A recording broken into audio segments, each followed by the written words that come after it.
Well folks, we're here in the Galway Cup TV studio, and it's day 3 of the Galway Cup. Bizarrely the sun is shining outside and we thought it was going to be lashing this morning, but it's all good to go. I have with me two of the icons of Irish football, Vincent Butler and Pádraig Nicholson, guys who have managed more international teams than most people have had hot dinners, and they come here every year, and their observations on what's going on in the tournament and in football, underage football in Ireland in general, is always worth listening to. And first of all, guys, this week so far, how's it been for you guys at the tournament? Very enjoyable. The weather was better than we thought it might be, going by the forecast. Yeah. But it's always great to see the enthusiasm of the players. I mean, there's a wide variety of strengths and teams and individual players, but they all take part very enthusiastically, and I really enjoyed. There was a penalty shootout out there. I was watching it from the balcony, and you think they'd won the World Cup. The team that won the penalty shootout and sudden death, and the other team were disconsolate, but they get over it after a few minutes. And our next match is the important. Exactly. And mentioning that penalty shootout, the winners of that game, Willow Park, from your neck of the woods, pouring down in that low, and I founded that club. And that's you founded that club. I think so. What a perfect intro into. And you're scouting some players here, giving Niall Harrison a hand this weekend. Well, I'm just looking at guys. I'm retired from the FAI, but footballers in me, like Vincent, footballers in me DNA. I never give it up. But Pete, I think you know me, I absolutely love coming to Galway. I spent 2 really enjoyable years down here doing some coaching and maybe putting a structure in place for solid level. Really enjoyed it. But I have to say about this week, overall, maybe just on a slightly negative point for myself and Vincent, maybe the standard is not as high as we would like. If you understand. Having said that, you're absolutely right. I have been able to pick out. You'll always get 1 or 2 players. I've picked out maybe 3 or 4 players that may be able to come into our national development squads and progress on from there. What I will say about this tournament, and I've been coming here for a long number of years, I've been at a lot of tournaments over the years, maybe not as many as Vincent, but I certainly have been at a lot of tournaments. We have the Foyle Cup, the Mill Cup is not through, tournaments abroad, a lot of tournaments abroad, a lot of coaching seminars all over Europe and coaching them. But I have to say, Peter, what is absolutely brilliant here, and I hope it never leaves, is the people and the friendly approach of the people.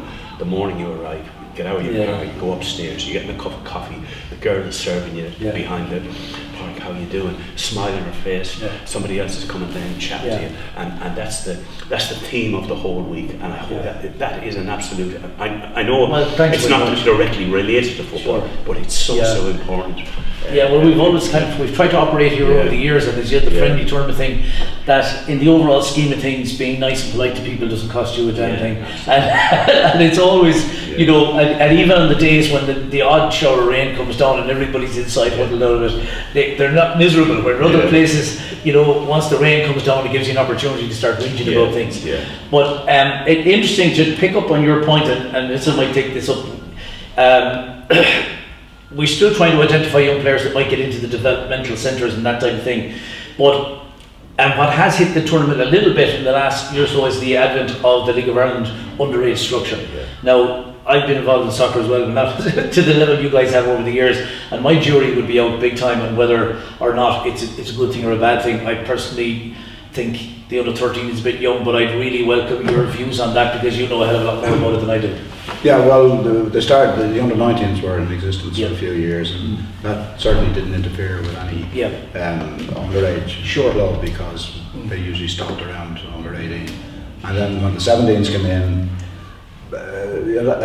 players were developing younger, and at 17, if they were good enough, it was right for them to go to a higher grade. Then they introduced 15s, which was cutting across the area that the traditional clubs like Salta Devon and Belvedere and things on farm, all these clubs were involved in. And but after a while, once it got going, people kind of accepted it without liking it, on the basis that the international football started at under 15, and if the players were all playing at a high grade against each other, it would help. But I think the under 13 league was a step too far.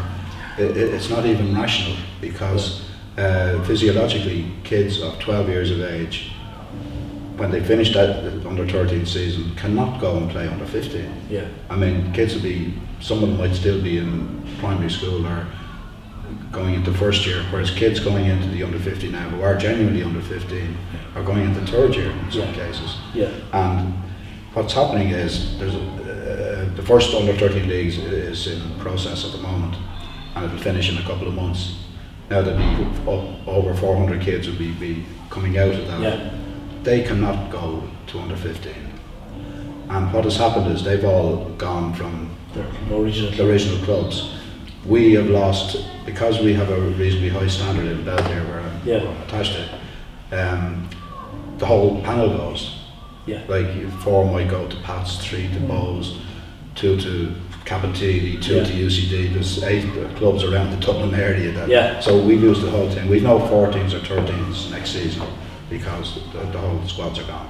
And that's really a first time ever, is it? We never had it. But even more importantly is that we used to bring through a lot of good young coaches. We put them through the courses, we pay for their Kickstart 1, Kickstart 2, Youth and whatever else was there. But there's no future for them staying with us, because when we, under 12 is 9-a-side, and then next year is under 13, so they don't have the opportunity even to coach an 11-a-side team that might be of good standard. So there's no future for them. And they've all gone, and what we have now is parents running the teams, which a lot of them are very, very good, mean well, but it's not healthy, and they usually have their own sons on and it's very difficult to be objective. It is, So, but they're the 2 main reasons that it's actually destroying clubs. And these are the clubs that for 50 years were the mainstay of the football development here, principally because the League of Ireland clubs didn't give a damn. They had teams in the DDSL league and the Dublin ones, but they were never in the Premier Leagues. They never won trophies, very few trophies won. They never produced players, and like Belvedere now have produced. Troy Parrott is our latest, and there's talk of him being picked by Meath McCarthy. He's only just gone 17. And we have, the last 20 years, forgetting about him, he'd be separate if it happens. We've had 13 full internationals have come through the club in the last 20 years. Now, I don't think that'd be very hard to emulate. Why just destroy that? I mean, if they could find some way of keeping it involved. It's nothing to do with money or cash or anything like that. It's to do with, we'd have enough money in Belvedere to keep going for some years without any problem. But we just can't retain the good coaches, and we can't retain the good players. Because it seems to me that I understand all the problems you're talking about there, and they make absolute sense, and it's as bad to be not producing coaches as the young players, but you're going to have almost like a scrap heap of, if I know it's a bad way to say it, but you're going to have this load of young players, and a lot of them will be lost to the game if they haven't got a natural progression, and they haven't from 13 to 15 at league level. The main point there, is that if 400 kids are released, they might take, there's some talk in each under 15 League of Ireland club are obliged to take on 8 13s. But that doesn't work. I mean, 8 13s will either not play at all, or if they do play, it will diminish the quality of the under 15 team, because it won't be as competitive as the younger kids. So they all came from clubs. Most of them come back to the clubs if they can. But the clubs are already replaced. A lot of the clubs are replaced then new players. Now, do they throw the new players out, bring back the old players, knowing that at the end of the next season, those players will go back to League of Ireland again when they're 15? I mean, there is hopefully there's a wind of change blowing through Abbottstown, as they say, and hopefully there's going to have to be a kickstart and a restart to some things, and maybe a rethink of that League of Ireland underage structure might be appropriate, do you think? Yeah, I'd like to look at, I'd like to just come from it now, just from another slight angle. Is that okay? Sure. And I just like to look. I came back from England in 1971-72. Now, when I came back, I started playing for a long time. But when I came back, I was absolutely dismayed. My old club, Pioneers, it's in the middle of the town, you know, and that's who I played with from 7, 8, 9, all that up. Sure. When I came back, the schoolboys section was gone, completely gone. Yeah. I started it up again, on my own. Got a few people in with me. I was very, very lucky that the people still all knew me. We managed to get a little area, and we got a pitch. In the first year, we just had one team, an under-9 team. Over a 4-year span, we developed 4 teams: under-9, under-10, under-11, under-12. You know, we had them playing in the Athlone school. We had over 100 kids playing that previously wasn't playing. We never won anything. That's it, you know, never won anything. But that wasn't why you started. No, that's not the reason we started. Yeah. What happened then was, I then, that's the point I come to, I then moved out to Butler Park. After 6 or 7 months in Butler Park, I decided to get involved there. And maybe like I said it up with some other people there. We had a small little area. Now, Butler Park was a new estate, a lot of young kids. But very, very quickly, there was a committee formed. I was part of that committee. And what we done was, there was land at the back of Butler Park. And the guy that owned the land, Dave Howard, I knew him.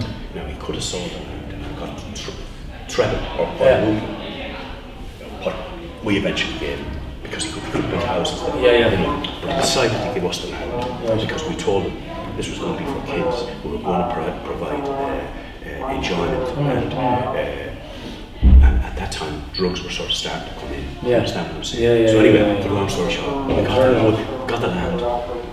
You know, it took us a couple of years, hard work. There was no grants at that time to try and make up the money, to try and raise money, all different types of raffles, with a cycle events, Killarney, all that type of, and we managed to raise the money. We started off at under-9 again. I started off at under-9. Then we got under-10, under-11 over a couple of years. And over a period of time then, we got more kids in. Our objective was in Butler Park to get every kid in the estate playing, which we did. Whether there were 6, whether there were 7. And on a Saturday morning we'd be out, we could have 300 or 400 kids out on the pitches. Got them playing. Eventually then, what happened was, I was more or less coming near the end of my career with Athlone. But I said to myself, right, I've had a decent career, but I know very little about coaching. So I applied for the coaching course. I got a very lucky break.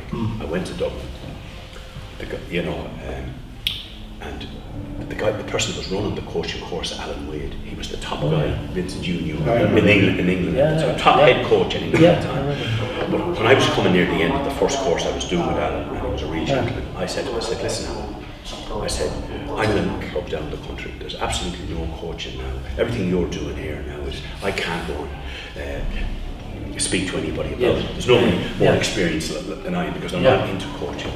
And I was eternally grateful to him. Within 2 or 3 weeks, he was back onto me. I became a member of, in fact, I was one of the first members of the English Coaches Association. And what I used to do then, Pete, was go over 2 or 3 times. Just to a coaching workshop.